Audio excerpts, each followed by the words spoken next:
नमस्कार दोस्तों, आपका हमारे YouTube चैनल भक्ति ज्ञान त्योहार में स्वागत है। आज मैं आपको बैसाख मास में पीपल सींचने की कहानी सुनाने जा रही हूँ। अगर आपको ये कहानी पसंद आई तो कमेंट बॉक्स में पीपल देवता कीजिए अवश्य लिखिए। साथ ही अगर आप मेरे चैनल पर नए हैं तो मेरे चैनल को सब्सक्राइब कीजिए और बेल आइकॉन पर क्लिक जरूर कीजिए, जिससे हमारे वीडियो के नोटिफिकेशन आपको मिलते रहें। अब सुनिए ये कहानी। किसी गांव में एक पति पत्नी रहते थे। वह बहुत ही गरीब थे। वे दोनों जंगल से लकड़ी बीनकर लाते थे और लकड़ियों को बेचकर ही अपना घर चलाते थे। एक दिन की बात है, वो दोनों जंगल में लकड़ी बीनने के लिए जा रहे थे। पति आगे और पत्नी पीछे पीछे चल रही थी। तभी लकड़हारे की पत्नी ने देखा कि एक बड़ा सा पीपल का पेड़ है और उसके नीचे बहुत सारी औरतें बैठी हैं। यह देखकर लकड़हारे की पत्नी उस पीपल के वृक्ष के पास गई तो उसने देखा वो सब औरतें तो पूजा कर रही थीं और कहानी सुन रही थीं। तो लकड़हारे की पत्नी भी वहीं बैठ गई और कथा सुनने लगी। जब कथा समाप्त हो गई तब उसने उन औरतों से पूछा कि बहनों, आप ये सब क्या कर रही हैं और इससे क्या फल मिलता है? तब उसमें से एक औरत बोली कि बहन, यह बैसाख का महीना चल रहा है। इस महीने में पूरे माह सुबह जल्दी उठकर सूर्योदय से पहले स्नान किया जाता है और उसके बाद तुलसी, पीपल या खेजड़ी के वृक्ष की पूजा की जाती है। उनमें जल सींचा जाता है और भगवान विष्णु की कहानियां, कथा कही और सुनी जाती हैं और बैसाख की पूर्णिमा के दिन ब्राह्मणों को भोजन कराकर उन्हें यथासंभव दान दक्षिणा दी जाती है। लेकिन ध्यान रहे कि बैसाख माह में जब भी पीपल की पूजा करें, रविवार के दिन पीपल की पूजा नहीं की जाती है। इस दिन आंकड़े के पेड़ की पूजा करनी चाहिए। अगर बैसाख मास में मन से पूजा पाठ किया जाए, बैसाख स्नान किया जाए तो अन्न, धन, सुख, समृद्धि और मन वांछित फल की प्राप्ति होती है। लकड़हारे की पत्नी मन ही मन कहने लगी, हे भगवान विष्णु, मेरे पास सच्ची श्रद्धा के अलावा और कुछ नहीं है जिससे मैं आपकी विधिवत पूजा कर सकूं। यह सोचते हुए वह वहीं पर बैठी रही।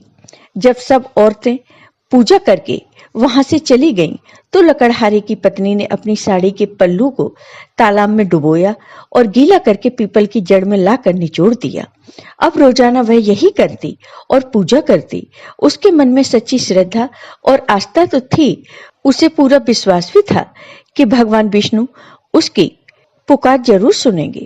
जब शाम को वो दोनों पति पत्नी लकड़ी लेकर आए तो लकड़हारे की पत्नी एक लकड़ी निकालकर अलग रख देती, क्योंकि वह सोचती थी कि जब वह लकड़ी इकट्ठी हो जाएंगी तो पूर्णिमा के दिन इन्हें बेचकर ब्राह्मणों को भोजन करा देगी। तो ऐसा करते करते पूरा बैसाख का महीना बीत गया और पूर्णिमा का दिन आ गया। तो सुबह उसने अपने पति से कहा कि मैं आज आपके साथ लकड़ी बीनने नहीं जाऊंगी, मेरी तबीयत कुछ ठीक नहीं है। तो उसके पति ने कहा, ठीक है, तुम आराम करो, मैं लकड़ी लेने जाता हूँ। और वह अकेले ही लकड़ी लेने चला गया। उसने अपने पति के जाते ही वो लकड़ियां ली जो उसने एक एक करके इकट्ठी की थी। उन लकड़ियों को लेकर वो बेचने के लिए चल दी। तो भगवान विष्णु की कृपा से वो लकड़ियां चंदन की हो गईं। लेकिन लकड़हारे की पत्नी को इस बारे में कुछ भी पता नहीं था। तो जैसे ही वह राजमहल के आगे से गुजरी तो चंदन की बहुत ही अच्छी खुशबू आई। राजा ने अपने सैनिकों से पूछा, ये चंदन की खुशबू कहाँ से आ रही है?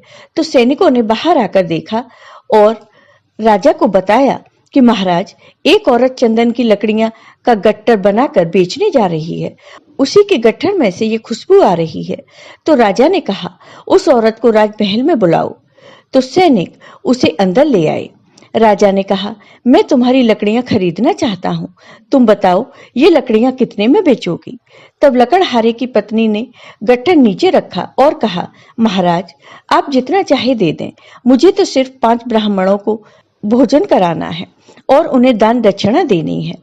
अगर आप मुझे इतना दे दें तो आपकी अति कृपा होगी।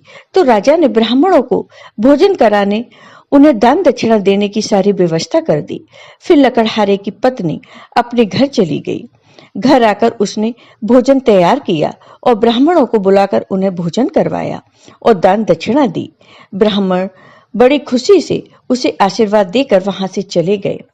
लकड़हारे की पत्नी की सच्ची श्रद्धा और भक्ति भाव देखकर भगवान विष्णु बहुत प्रसन्न हुए और लकड़हारे के टूटे फूटे घर की जगह एक सुंदर महल बन गया। जब शाम को लकड़हारा घर आया तो अपने घर की जगह महल देखकर वह चकित रह गया। तब गांव वालों ने उससे कहा कि तुम तो सारा दिन जंगल में लकड़ियां बीन रहे थे और तुम्हारी पत्नी पीछे से पता नहीं क्या कर रही थी, लेकिन लकड़हारे ने उन सब की बात अनसुनी कर दी और वह अपने घर गया। उसकी पत्नी बाहर आई और बोली कि आप अंदर आ जाओ, यह सब तो हमें भगवान विष्णु की कृपा से प्राप्त हुआ है। पति अंदर गया तो उसने सारी कहानी अपने पति को सुना दी। यह सुनकर लकड़हारा बहुत खुश हुआ। फिर दोनों ने भोजन किया। अब वह पति पत्नी रोजाना भगवान विष्णु की पूजा करने लगे और पीपल को सींचने लगे और भगवान विष्णु की कृपा से वो दोनों पति पत्नी खुशी खुशी रहने लगे। जय हो भगवान विष्णु की, जय हो पीपल देवता की। आपको ये वीडियो पसंद आया हो तो कमेंट बॉक्स में कमेंट करके जरूर बताइए। साथ ही मेरे वीडियो को ज्यादा से ज्यादा शेयर करिए। धन्यवाद दोस्तों।